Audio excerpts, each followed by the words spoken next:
Hello and welcome to our Carnivore Q&A Thursday night live. We are here to answer your questions. We're here to inspire you. We're going to do some giveaways as well. Looking forward to chatting with everyone. Before we go around and do a couple intros, I just want to get the ball rolling. Post your best question with hashtag ribeye. And we're going to be giving away a Healing Humanity shirt. You can post your best question or your testimony of healing. Adam, how's it going? Fantastic. Carrie, how are you? Doing wonderful. Good to be back. Lynn, how are you? Doing great. Ashley. Excellent. Happy to be back. We missed a couple weeks, so nice to be back on. It's nice to be back in the swing of things. We appreciate everyone jumping in the chat, posting your questions and posting your testimonies. Before we jump into the questions, Ashley, do we got any announcements? We do have some announcements. One that we really, it's crazy to think about, but we are a month out from our next meetup in San Diego, California. It's going to be a great meetup. And Carrie, I need to get you, I guess, an updated picture. That's a little bit old. We've got a few new additions to that. But right there, you see Courtney Luna. We've got, of course, Adam, Dr. Kiltz, Stephen Lash. We got Christy's going to be there. We're also Coach Lisa's going to be there. We've got a great group that's going to be there in San Diego. Super excited about it, and bringing my wife. So I'm excited about that too. So yeah, so it'll be a great meetup, and we should be having a couple other meetups posted very soon on the healinghumanity.movie/events page. And if you will keep checking back there, our future dates will be posted soon. But the big one that's coming up, I guess, after that is going to be Meat Stock. And wow, getting super excited about that. I actually had a planning meeting a little bit with Scott earlier this week about this what he's got going on, and it's going to be insane. It's going to be absolutely amazing. So super excited about Meat Stock, and we'll all be there, and it's going to be a great event. Yeah, meatstockconvention.com. You can use code Healing Humanity, and there's going to be a very large presence of Healing Humanity cast, I guess we could say, including this individual here, Muscles Maggie, Rancher Maggie, Farmer Rancher Maggie. She's actually going to be attending Meat Stock, and we're going to be talking about Healing Humanity. We're going to be several of the doctors and experts that we also filmed for the documentary will be there as well. But I'm excited to see Maggie again. I don't know, Adam, are you excited? Do you think she's going to make you bring your work gloves and put you to work? I'm not going to let her even ask. I'm just going to bring them. So Adam and I will be building the fence outside of the Meat Stock facility if you need Under us. Maggie's direction. There you go. Maggie's direction, yeah. Well, I think Adam also put in the comments there a discount code for if you are still haven't got your Meat Stock tickets, you can still get that and get a discount code too. Adam put that in the comments. Love it. All right. So I know we have some more people that jumped on before my little brief announcement there. We're giving away a Healing Humanity shirt. Post your best question with hashtag ribeye or your testimony of healing. We love to hear those as well. And make sure that you are following Adam, Lynn, and Ashley. There are links in the description below for each of their YouTube channels. And there's also a link to the events page if you want to come to one of our upcoming events that we spoke about there a minute ago. All right, our first question of the night, Lively Lioness. Hashtag ribeye. My husband wants me to eat vegetables because I keep getting backed up. I won't have movements for days until it becomes painful and my entire body becomes hot and I get nauseated. Help. So the first thing I look at is whether you're getting enough sodium. And that can happen if you're not new to carnivore, because, when you're new to carnivore, sometimes you get backed up because of the transition from, into ketosis. We do lose a lot of sodium, and sodium is important for having bowel movements. It just basically, it draws fluid into your colon. And so I would look and see, make sure, you might want to up your sodium, but if you don't want to eat vegetables, you can try taking magnesium citrate in the morning. Magnesium is often helpful in as far as getting there with your bowels moving. And if you don't want to do like full-blown vegetables, but you want to try something that has some fiber in it, you can try incorporating avocado. And yes, that is a vegetable, but that's one that a lot of carnivores do consume. They feel a little bit better because it's high in fat. But I would say maybe look at the sodium, make sure you're getting enough fluid, but get the sodium and maybe magnesium on board, and make sure you're hydrated, make sure you're moving. And you can also do, crazy enough as it seems, some breathing exercises can help, because it will help support your parasympathetic nervous system, which does impact your gut. All right, good stuff. We got at Trucker Wife started Carnivore 2 days ago, cooking a steak while I watch. Hello. Hello. Nice. Congratulations. Hey there. Good job on getting started. 2 days ago, I 2 think. days. Awesome. Yeah. Yeah. Let's go. And Rhonda has a question. I have heard several people saying recently that there is no evidence that seed oils are bad for you, and it's just a fad mantra. What studies are there on this? I want to know. I don't have my list of studies.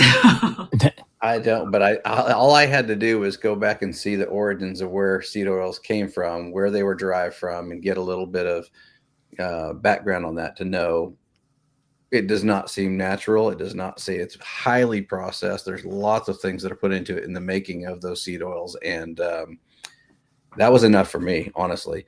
But I know there's definitely there's actually a lot of good content on YouTube that you can find about seed oils. I'm trying to think of a video or something that is specific to that. We have to research a little bit. Well, as far as studies go, I'm not aware that there's any specific study that is just looking at seed oils.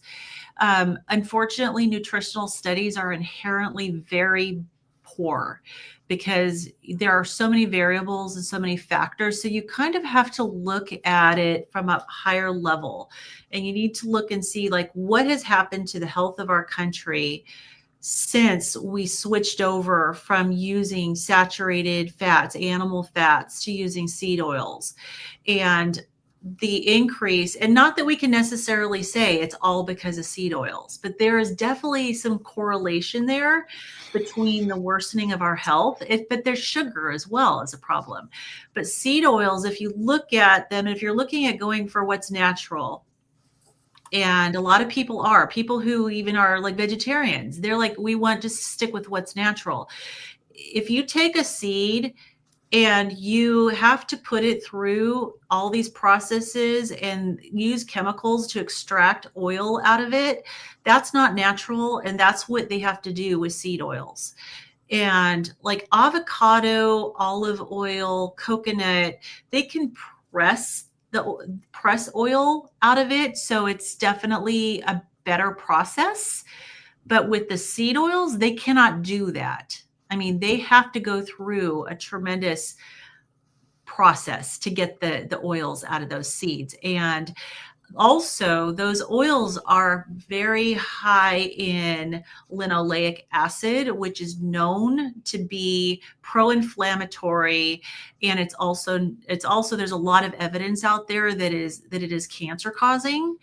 And so I would just encourage you to just dive in and find the research, but don't necessarily think you're going to find studies, because even the studies that have been done with nutrition are just not reliable. I mean, they had their studies out there saying that the cholesterol is connected with heart disease, but those have been proven to be wrong.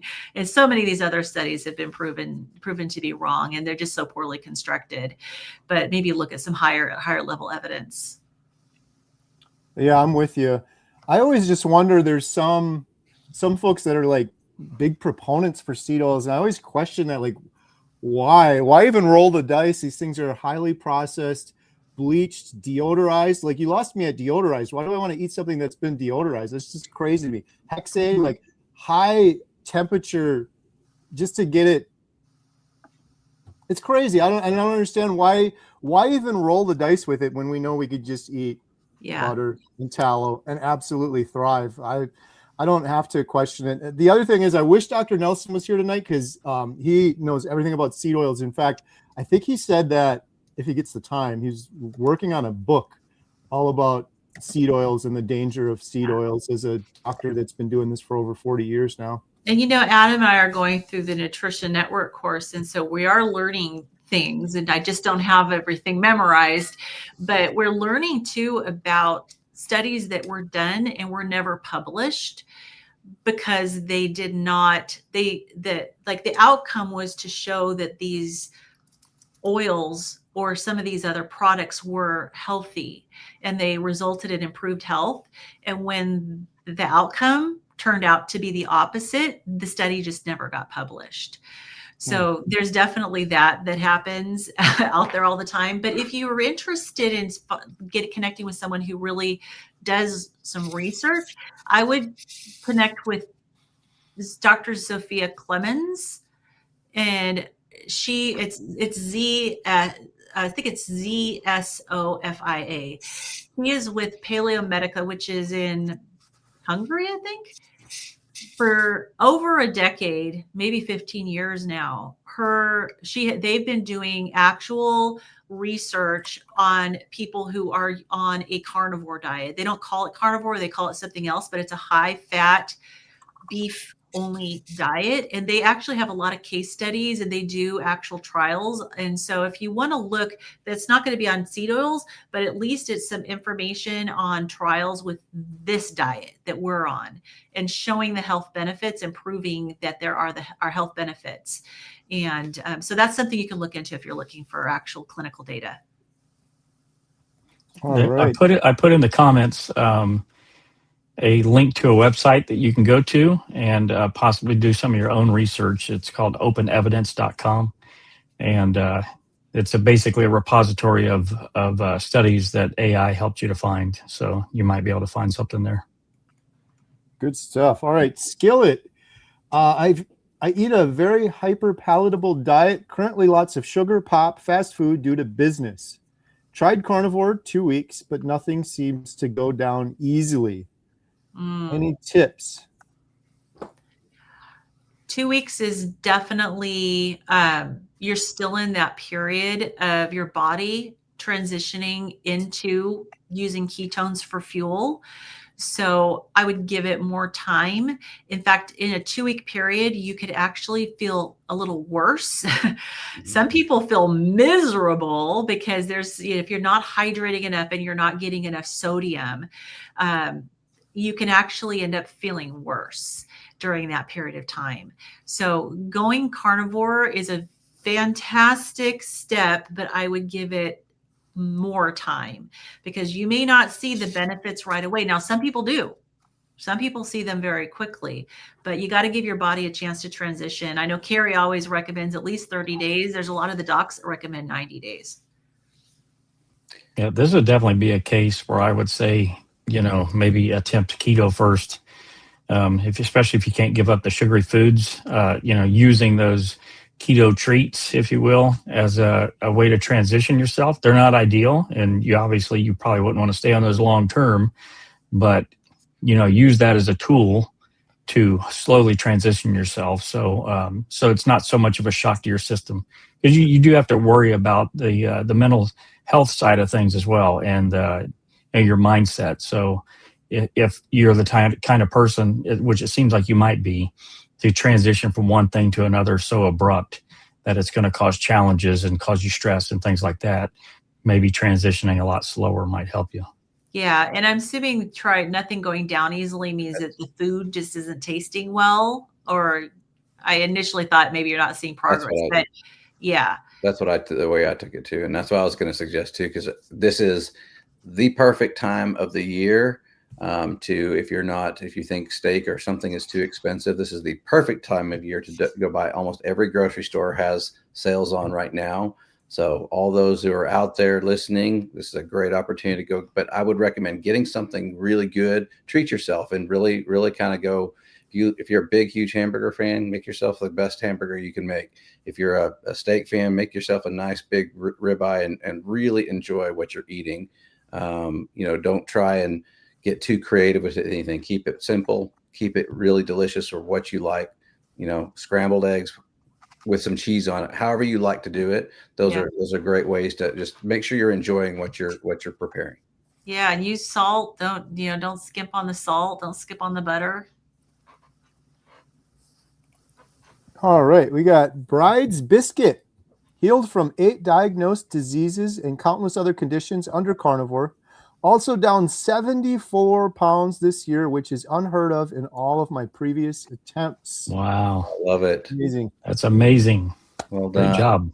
8 diagnosed diseases. 8. Should be front page news. And almost 8 10-pound bowling balls. Yeah. Awesome. Thank you for sharing. That is incredible. All right, we have a question from Trucker Wife. What food products, Greek yogurt, milk, spices, etc., are okay to still eat? I'm struggling with what food items or condiments are technically carnivore, but should not be included. Adam, you want to take that one? Let me read that again. What food products, Greek spices are okay to eat? Well, I mean, honestly, all of that is okay to eat if you can tolerate it. It really just depends on what your goals are and what you're looking to do. So, technically, spices are not carnivore. So, we can get that part out of the way. Yogurt is carnivore. Milk is carnivore. You got to be careful with some of the milks. They do add added sugars into those. But aside from that, the spices are definitely not carnivore. But if it helps you to add some spices to your foods, if you're not having issues, a lot of people think that's fine. So curious what your thoughts are, Ashley. And I would say on the yogurt in particular, just a flag on that one, because when you say yogurt, you're talking about plain yogurt, not flavored yogurts and all that, because there's a lot of sugar, a lot of other things that are in any of the flavored yogurts. But one of the other things that I know that some have is, because you use the word condiments, there's things like that are much, much better for you that, there's still, like mustard, for example, is one that, yes, technically it's probably not carnivore if you're going to go the strictest definition of carnivore, but there's no sugars in it. There's not a lot of other ones. You can get a very clean mustard, and some people use that on their burgers, some things like that. The best advice I heard was from Laura Spath, and that is just use it as a condiment. That should not be your main dish. If you're going, okay, I can eat all the dairy I want, and all you eat is dairy, you're probably going to have some issues with the dairy, right? But if you're using it as just kind of a condiment aside with your burger, it should be fine for most people, although some people do react to dairy. So it all depends on you. Yeah, and dairy can stall weight loss if weight loss is the goal. But if you're not looking at needing to, and even honestly, when you're losing weight, sometimes you can still lose weight with doing dairy. But if you end up having a stall, then the first thing to look at would be the dairy. Hey, we got a super chat. John Barry, 8989, $20 wow. super chat. Thank you, John. Awesome. We just answered that question. Every penny we get from the super chats goes towards our project, so we really appreciate that. Please share your thoughts regarding the addition of spices to the Lion diet, such as pepper, onion, garlic powders, and coriander. I'd be curious as to the reason for doing the Lion diet, because usually people who do the Lion diet, maybe they have an illness that they're trying to overcome, and whether it's autoimmune disease or something else going on. If you're doing the Lion diet for that purpose, then you may find you have more sensitivities to the spices, and you may want to stick with salt. But if you're doing it, for weight loss, or some other reason, I would try one seasoning at a time and just make sure you're not reacting to it. Like pepper is higher in histamine. So if you have any histamine issues, you could probably, you might have a problem with pepper. But I would maybe try one thing at a time and just make sure you're not having any reaction. Give it several days, even a week. Make sure you're not having any symptoms from it. And if you aren't, then should be okay to add it. Thank you, John. Appreciate it. All right, our next question. Thomas, Target Prime Rib, how do you get on the Nutrition Network course? Nutrition-network.org, and you can go to their website and pick out what courses you want to participate in there, and you can use our code Healing Humanity if you want. We got new member, DJ Warrior. Samuel, thank you for that. All right, our next question. Actually, we have a comment from our friend, Lexus Jones, 1126. Nice to seeing you, Lexi. Yeah, it's been a while. My journey hasn't been perfect, but every time I'm on high-fat carnivore, my schizophrenia goes away and I feel so much better. This way of That's eating awesome. makes me love my job compared to when I'm suffering. Woo! Excellent. I love to hear that. Mm-hmm. All right. Carnivore Farm Mom asks, is fat fasting a good idea? If so, how long is it okay to go without protein? That's a Lynn question. Well, I don't have the specifics as far as the answering. Fat fasting, some people do fat fasting. And it's honestly, even when I fast, and I usually do so with Coach Lisa's program, she actually encourages butter when you're doing a fast. And as long as you let it dissolve in your mouth and you don't, it gives you energy. It's a fuel source and it doesn't break a fast. But there are people who do fat fasting just because it does give you that healing. So I think I don't know necessarily a ton of details about it. Okay, how long is it okay to go without protein? You can fast. There's people who fast for 40 days and they do fine. But I think that I would recommend, if you're going to do a prolonged fast, that you make sure you have somebody, a coach or a medical professional who you're working with, who can make sure that you're okay. Because fasting can be a little challenging. You might want to work up to it, not just go right into a really long fast. But you can very safely fast for several days and not have any protein, and you'll be fine. All right. We've got a question. My father is ESRD patient alongside. He even diagnosed with POTS spine at L1, L2. He is on ATT past 8 months, but doctors first suggested for surgery, but his ejection fraction is 33%.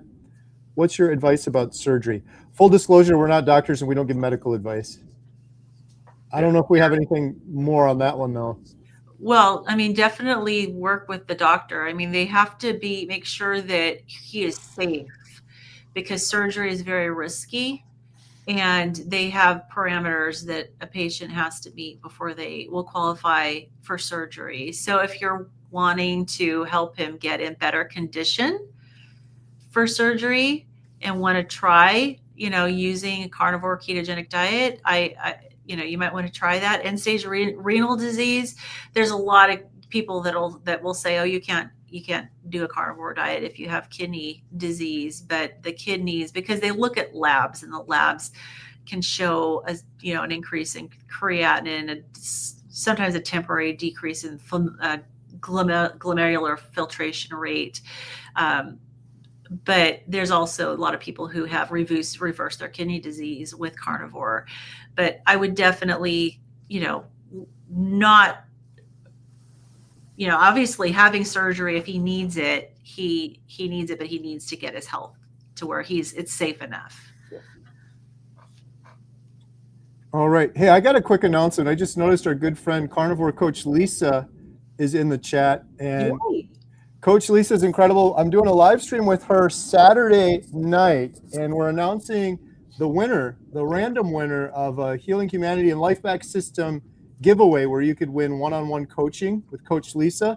There's still time to enter. It's completely free to enter. You just put your email in. We're going to randomly pick someone Saturday night, and you could win one-on-one coaching with Coach Lisa. I will post in the comments right now the link. If you guys want to click on that, if you haven't entered to win yet, you can get a chance still before we run out of time. All right, we got from Carrie, I'm celebrating my 6-month carnivore anniversary today. Congratulations. You deserve a ribeye, by the way. Every 6 months you get a ribeye. Feeling fantastic, and thank you for all your instructional videos and wealth of knowledge. Awesome. Love it. Congratulations.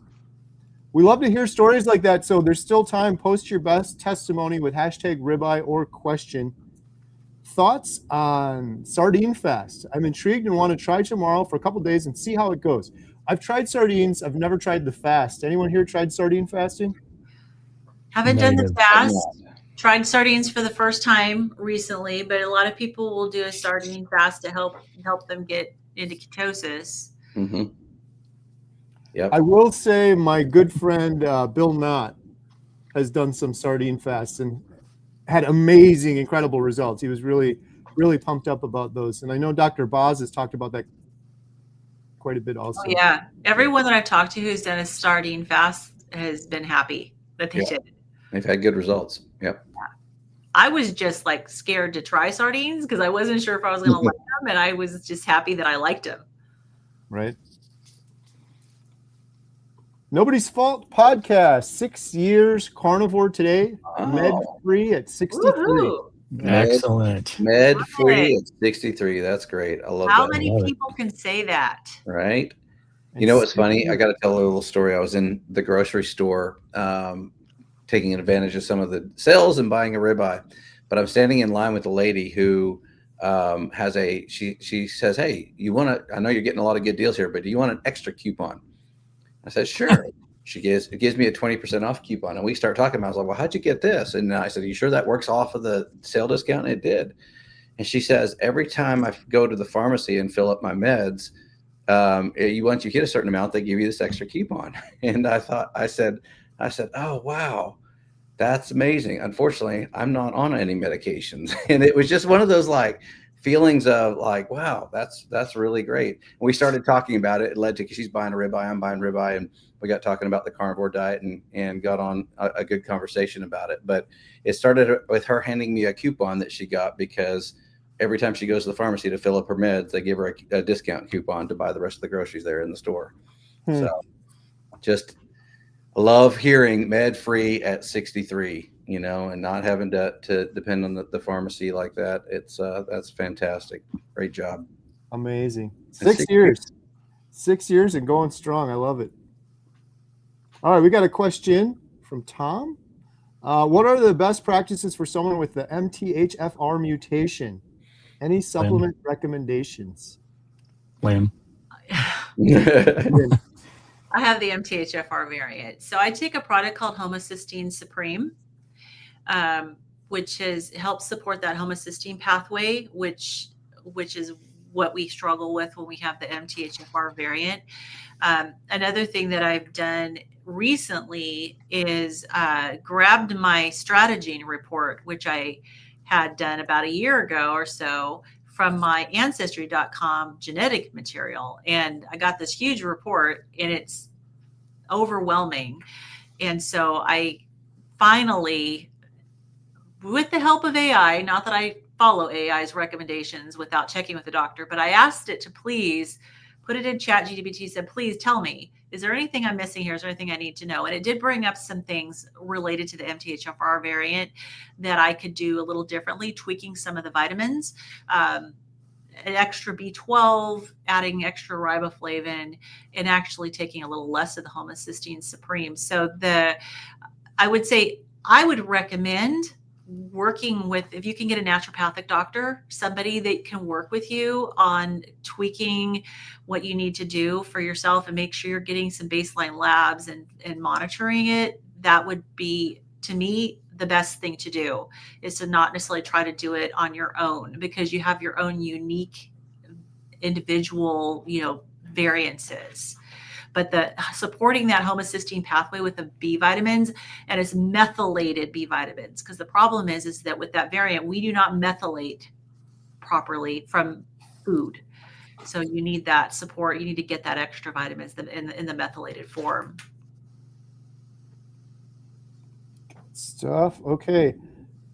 We have a question about a cruise.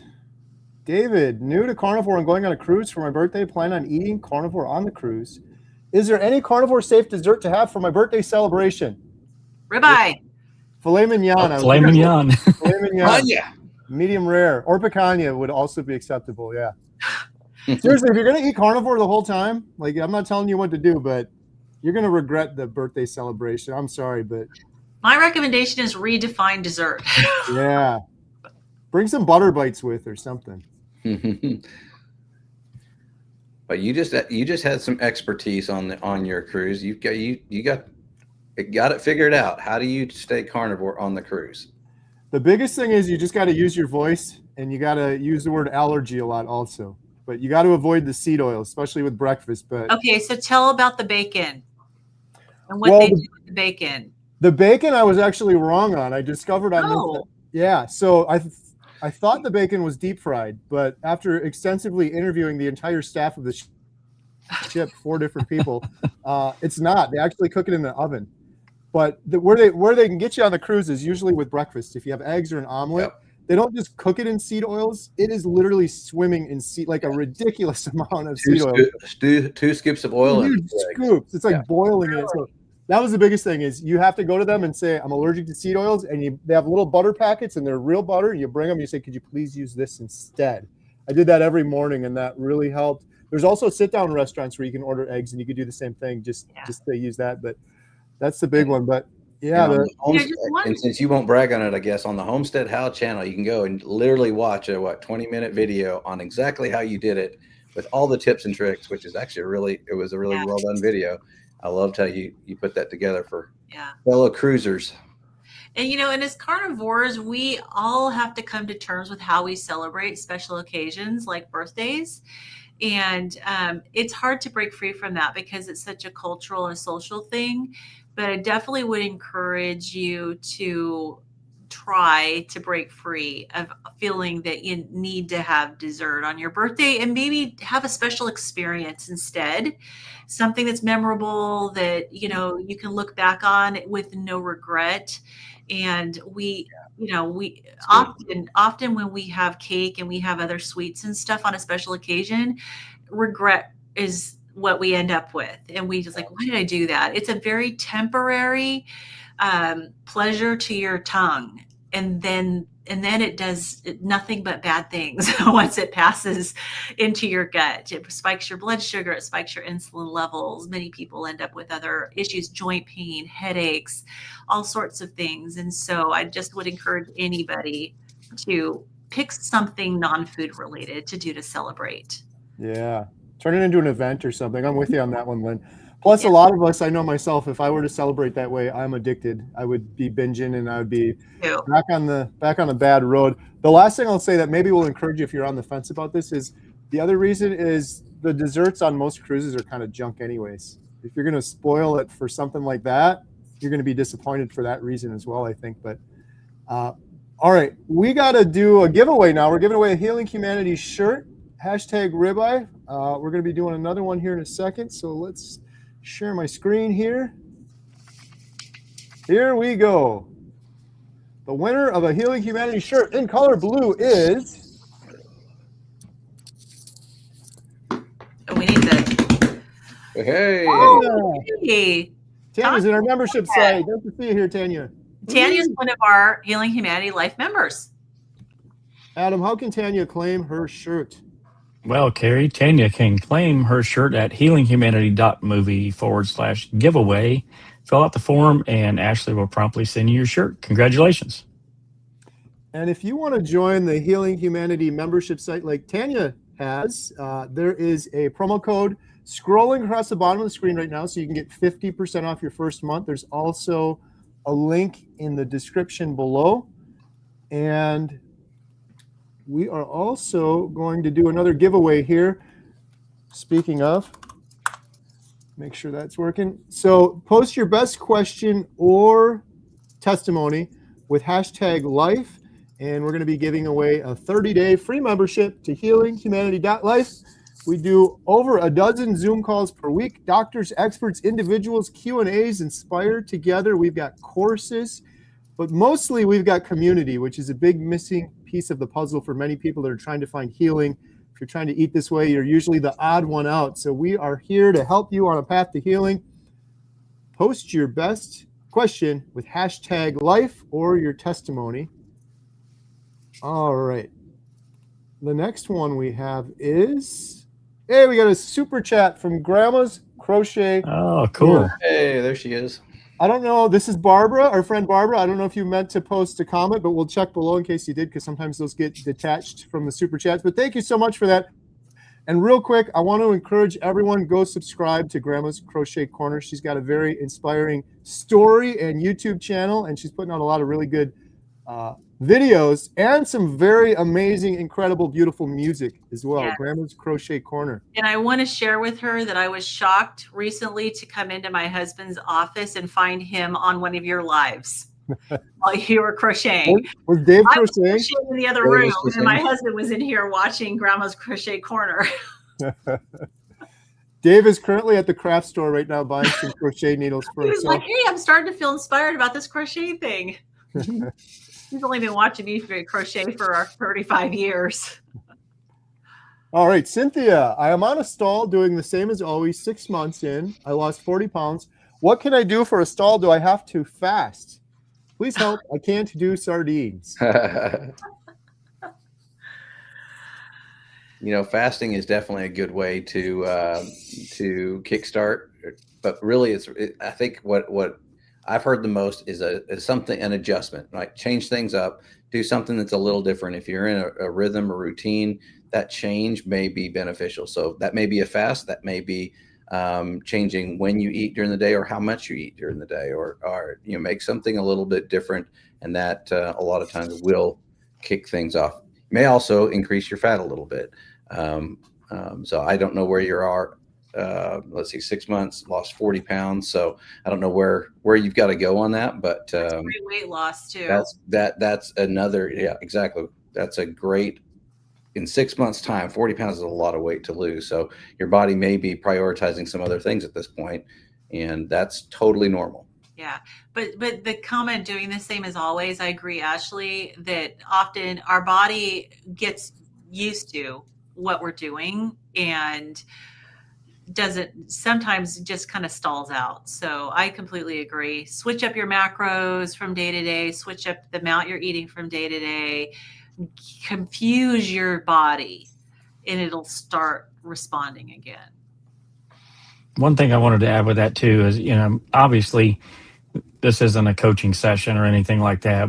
It'd be nice to dive a little bit more deeper into these questions and find out exactly what's going on. There's so many things that can affect a stall. You know, your mindset, for one, can affect it. You know, stress in your life plays a big factor as well, with cortisol production, and that increases your sugar, glucose levels, and can cause all kinds of issues as well. So there's just so many things that could Sleep. Your sleep, your circadian rhythm, many different factors that can go into a weight loss stall. It's not just what you eat. So you maybe head on over to healinghumanity.life, hop on one of our Q&As there, and we have experts on every Wednesday, and you know, we can maybe dive in a little bit deeper. North Dakota Carnivore Lance, 62 hours into a sardine fast now. Wow. There you go.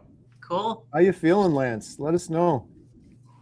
And then Debbie's asking, how do you cook sardines? Well, you Air don't fryer. have to. You don't have to cook them if you don't want to, but the first time I made sardines, there was no way I was going to eat them right out of the can. So I just sauteed them in butter. And A lot of people do that though, don't they? They eat them right out of the can. I ended up eating them right out of the can. Most people do.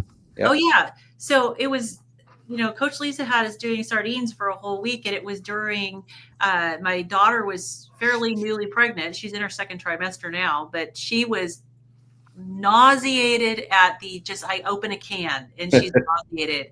Yeah. And so the first time when I made the sardines in butter, she was like, walked into the house like, oh my goodness. And her and her husband are living with us now. So I ended up eating mine out of the can on our back patio. So it's possible. It's not bad. I would get them in water. And oh, one tip though with sardines, look at the can and make sure it actually is sardines, because there are cans out there that they say they're sardines and it's a different fish. So Really? yeah, I figured that out when I went to go buy the sardines, and it's like, wait a minute, this says sardines, but it's not sardines. All right. Joshua has a question for Adam about electrolytes. What electrolytes should I take during the adaptation period? Just sodium or also potassium and magnesium, and how much? Yeah, I mean, some people get away with just sodium, but most people will supplement with sodium, potassium, and magnesium. And usually people go with a product like Element, Redmond's Relight, or there's a new brand, Salter, that actually has it there. That good friend of ours that runs Meat Stock started that company. So I definitely would suggest theirs. Theirs is a lot cleaner. The salt that they use has a lower amount of heavy metals in it. That's the lowest amount that you can get out there. But yeah, potassium, sodium, magnesium is usually the go-to for most people during that transition period. Yeah, you can also make Soleil water. Yeah, absolutely. I've been enjoying the Salter, just the flaky salt, which has electrolytes in it also. So good stuff. Good stuff. All right. Well, we got a bunch of questions coming in here now. Let's see. Run on ribeye. I got diagnosed with ulcerative colitis back in 2019. I've been carnivore since 2020 and have managed to keep it in remission. Can't wait for the Healing Humanity movie to come out. That's awesome. Hey. Real quick, congratulations on your progress. Thank you for your nice words. We were just talking about the documentary. Adam and I just met with our editor yesterday, and 15 of the 16 segments are edited. We are on the home stretch, so almost there. It's going to be worth the wait. Yay. We got MedFree at 62. Brad, Carrie, this is Brad, 14 pounds, 2.5 weeks. Talk to you on the live. Me and my wife are loving it. Oh, it's amazing, Brad. Glad to hear from you again. I recognize you here. That's awesome. That's a great start, man. And we got our friend Jet's Afterburner podcast with a question. I've completed 14 months and it has been life-changing. Down 70 pounds. Wow. I've gone to Disney, Atlantic Coast family road trip, Dominican Republic. This has taught me mental discipline. Thank you. That's awesome. There you go. Happy for you. That's so good. I love that. I thought he was putting those locations that he went because of the, he's been able to travel and get out for what he normally wouldn't have done. But I think he was listing that more as the discipline, going places, traveling, and still remaining strict carnivore. So I love that. Great job. Ellen, me too, 69 and pretty much med-free life. Nice. That's excellent. 6 Madre, 16 months carnivore here. Woohoo! Excellent. All right, here we go with a question from Jackie. My doctor and everything online has said that beef red meat is especially not good for an enlarged spleen. Any evidence, research showing carnivore, ketovore might actually be beneficial? I would be surprised if there was research showing either, because the research regarding diet nutrition is very poor quality. So when you look at the spleen's part of your immune system. And so if you want to support your immune system, you need to decrease inflammation. And so I can't say that I know for sure one way or the other, but I'd be very surprised if there was research either way. I would maybe ask your doctor if the doctor has research to show that it is bad for an enlarged spleen, and maybe start there. Because if you can get a study, I would definitely look at it, because any dietary study, they use food frequency questionnaires. And so typically what they'll do is they'll ask people to report back on what they ate. And maybe sometimes they don't even pretend like they do it a lot. They don't actually have people tracking. They say, it's been a year. Can you tell us how much of this particular food you've eaten over the last year? And those are actually literally how they collect their data. So it always blows my mind that we actually come to conclusions based on that type of data collection. And they'll include things like hamburgers and lasagna and spaghetti as Right. meat. Right. So, oh, did you eat red meat? I had a hamburger, a combo meal. Yeah, I must have had red meat. That counted, but right. don't mind the French fries, chocolate milkshake, and everything else that went with it, right? Right. And it's also assumed, but probably known, that people who ignore dietary guidelines and they eat a lot of red meat and they're eating the hamburgers and the pizza and the spaghetti, they're also drinking alcohol. A lot of them are smoking. There's other lifestyle factors that contribute. And so you can't draw conclusions that it's the red meat when they're also eating carbs, they're also eating sugar, and they're also indulging in all sorts of stuff. So, but yet they take these studies and they say it's the red meat that's the problem. All right, this one's for Lynn. Lynn, can you read this one too? Can I heal cholergeric urticaria, also called heat pins or paresthesia? Yeah, I'd have to look up what that was, because that was a long time ago since I've been in nursing school. Heat pins and paresthesia. So I know that's neurological. So I'm just going to assume it's neurological. Anything that's neurological, you're going to want to be on higher fat, because nerves are one of the organ systems that can take longer to heal, but it's all inflammation. And so getting rid of the inflammatory foods is a great first step. So the carbohydrates are going to spike insulin. That does not help with inflammation. Sticking to a diet that gets you into a state of ketosis is amazing for healing. But nerves, the myelin sheath of your nerves is made up of fat. So you want to have high fat if you want to heal your nerves. And I'm talking not volume, I'm talking like calories. So you want at least 80% of your fat to come from calories if you're wanting to heal your brain or your whole nervous system. Good stuff. All right. Grandma's Crochet Corner new member and gifted 5 Homestead How memberships. Oh, wow. Thank you so much. Really appreciate that. Amazing. All right, Lexi, is it true that when you start to have sugar cravings, it means certain gut bacteria are dying off? I'll take this one. I interviewed Malia on my channel, who talks quite a bit about this, and that's something she told me that I found really interesting, and just how much control our gut bacteria can have over our brain. There's the gut-brain axis, even to the point where she was telling me people will have like sometimes intense dreams, and oftentimes that can be a signal of certain types of gut bacteria dying off. And there's actually different stages that she was talking about. She's like, we can almost chart it on a calendar for some people when it will happen. But a lot of folks that are going carnivore, you're starving your gut bacteria without having those starches and carbs, that a lot of those end up dying around the same time for people. Sometimes it's around 3 weeks, sometimes it's around 3 months, and there's different time periods. So I think absolutely. It's a tricky question though, because a lot of the good doctors, when you talk to them, and just a lot of people in general, they say, we know very little about our gut bacteria.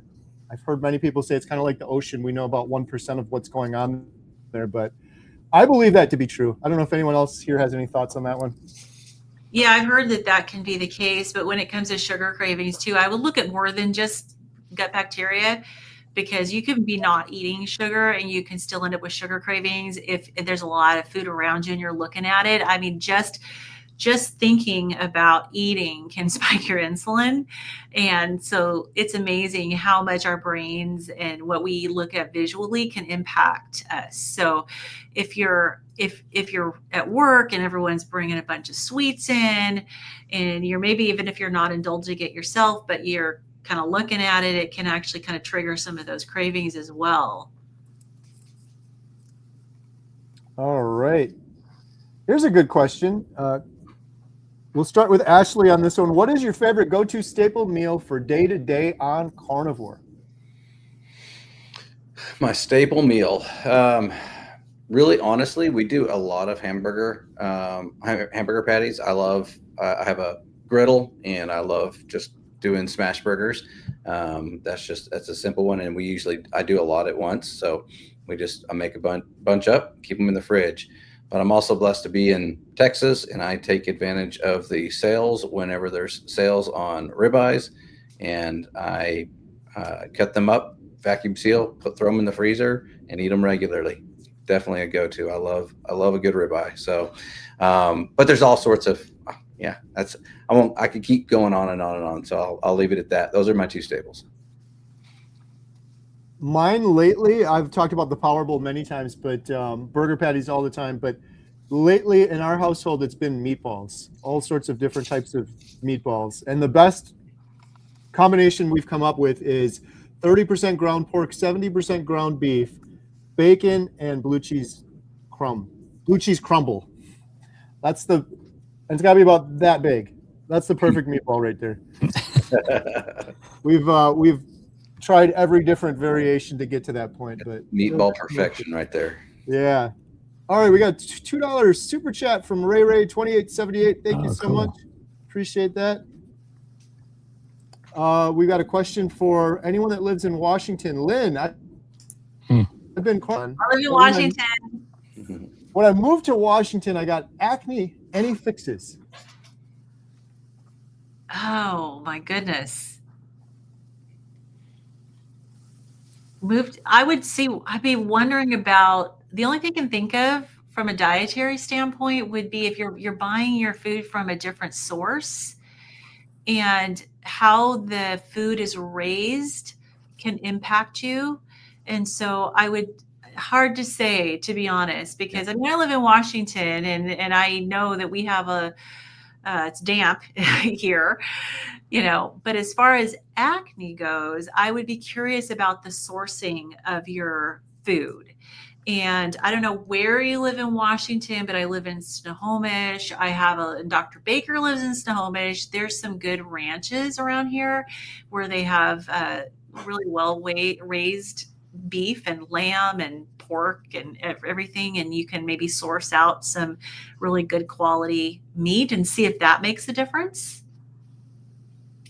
Good stuff. All right, we've got Bride's Biscuit. 2 years of failed keto revealed my carb addiction. Changing my relationship with food was the paradigm shift that was both foundational and transformative in my healing under carnivore. I'm really glad you shared that, and I'm glad you found healing. I think that is a huge thing for so many people.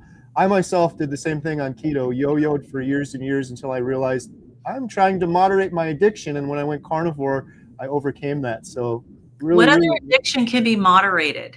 I don't know. I don't know of any. I don't know. We try to do it with food, but I don't know of any. All right. Penny Lane has a question. Is it okay for a type 1 diabetic on insulin pump?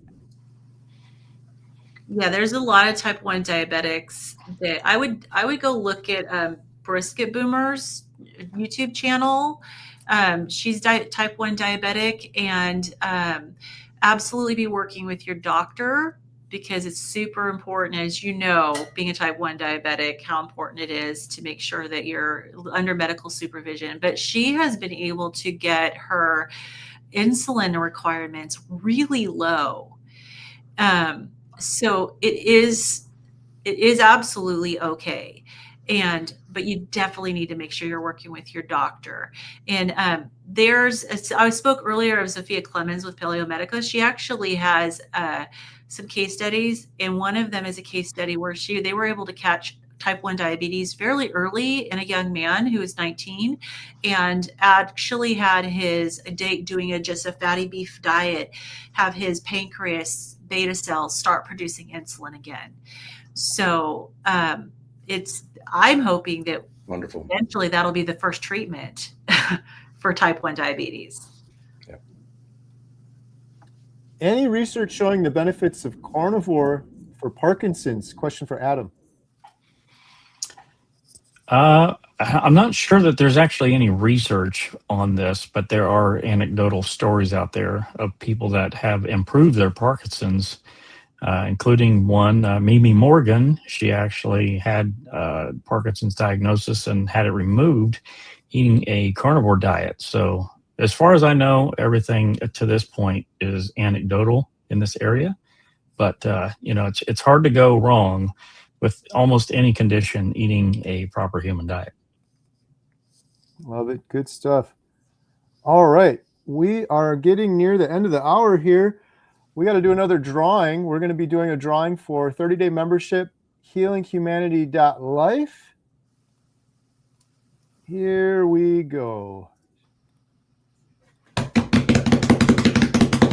Winner of a 30-day membership. And again, if you don't win, there is a special offer scrolling across the screen, Life 1225. Adam, how can Robert Butler claim his prize? Well, Carrie, Robert Butler can go to healinghumanity.movie/giveaway, fill out the form, and Lynn will promptly send you a code to access the site free. Congratulations. Congratulations, Robert. All right. I think we got time for one more question here. Let's see.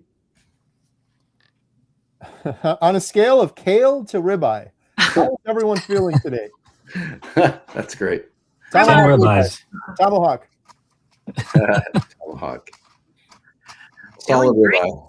Blue rare ribeye. There you go. Right. 2-pound ribeye. Well, we appreciate everyone coming on and asking some great questions and sharing your testimonies. It's always very inspiring. Adam, Lynn, Ashley, do you guys got anything big coming up you want to announce before we wrap things up? San Diego and Meatstock. So if you're going to Meatstock, go to meatstockconvention.com and use the coupon code Healing Humanity. And yeah, we'll have Ashley talk to you about San Diego. Shout out Coach Lisa, who's in the chat, and as Carrie mentioned, going to be on live Saturday with Carrie. She's also going to be in San Diego, and if you've been following the chat, you can see how many amazing answers and how knowledgeable she is, and just absolutely amazing, willing to help anybody and everybody, and wants to help anybody and everybody. So make sure you stay tuned for that. Try and get some free coaching, or come meet her in person in San Diego. Yep. I'll be in San Diego too. So looking forward to meeting anybody who's going to be there this Saturday. I'm going to be hanging out with our friend Thomas from Target Prime Rib on his channel on a live stream. Yeah. So, and it's been a while since I posted to my channel, but I did post an update video this past Monday. So anyone who watches me, check it out. I had a couple of really cool big wins, and I'm finally way less than my husband. I used to weigh about 150 pounds more than him, and I finally weigh. Now I weigh less than him. Wow, So, That's awesome. yes, yay! So that How's he was feeling about that? Huh? I love that. He's Yeah. off in the corner crocheting right now. We'll He's ask That's why he started crocheting.